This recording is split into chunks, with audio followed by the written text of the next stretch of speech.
So eto na nga po mga idol, mga sir, gilas update po muli tayo at kay Justin Brownlee. Pero bago po tayo magsimula, hihiling lamang po ako ng isang like bilang suporta po sa ating YouTube channel. So ngayong araw po ng Huwebes, October 19, 2023, ito po yung araw na hinihintay natin sa resulta po ng sample B test sa anti-doping test si Justin Brownlee at sana nga po yung mag-negatibo. So ayon po sa ating nalaman, malaki ang tsansa at may posibilidad na mag-positibo po ulit itong si Justin Brownlee sa kanyang sample B test. Bakit kamo? Ayon na rin po kay Al Francis Chua, no, sinabi po niya na yung ginamit po dito po sa sample B ay same urine din na ginamit doon sa unang test ni Justin Brownlee. So malamang sa malamang ay magpo-positibo po ito. Bakit po ganoon na naging desisyon po ng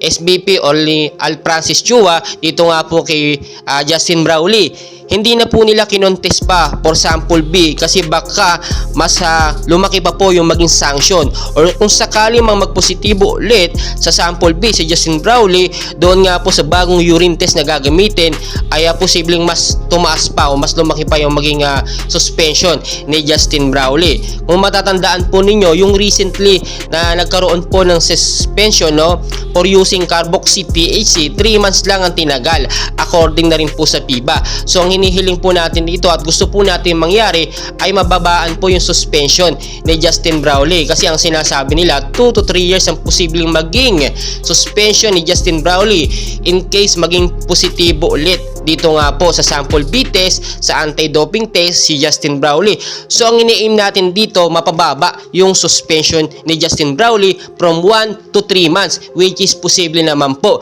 kasi kapag ka nagpositibo po ulit ito si Justin Brownlee ngayong araw nga po, no, lalabas yung resulta October 19 sa anti-doping test ay pwede po yung i-apila sa CAS, which is doon po yung CAS na ang gagawa ng paraan para mapatunayan na ginamit na sa substance si Justin Brownlee doon nga po sa kanyang medication ay may content po ng cannabis, no, kaya nagkaroon siya ng positibong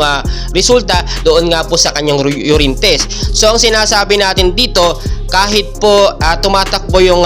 kaso, yung mga test ni Justin Brownlee, nandun pa rin si JB sa lineup nga po ng Barangay Ginebra, no, at marami din nagsasabi kumpiyansa ang SBP at ang POC si Al Francis Chua na mabababaan po yung suspension ni Justin Brownlee from 1 to 3 months and hopefully pinakamababa isang buwan na nga lang po, no. Kaya nga kung titignan yung sinasabi po natin na posibleng pumalit na import or naturalized player kay Justin Brownlee ay naka-standby pa nga po, which is si Andrew Nicholson po na dati nilang matindi o mortal na kaaway ng mga taga Barangay Ginebra, which is alam naman natin magaling din talaga ito both offense and defense. Pero ngayon syempre alam naman natin si Justin Brownlee nakapagbigay ng karangalan sa bansang Pilipinas, so dapat na ilaban natin ito at hindi na lang basta-basta pumayag sa magiging desisyon nga po doon sa lalabas nga po na resulta ni Justin Brownlee, no, ng ITA. So marami tayong dapat abangan yung mga kaganapan, no,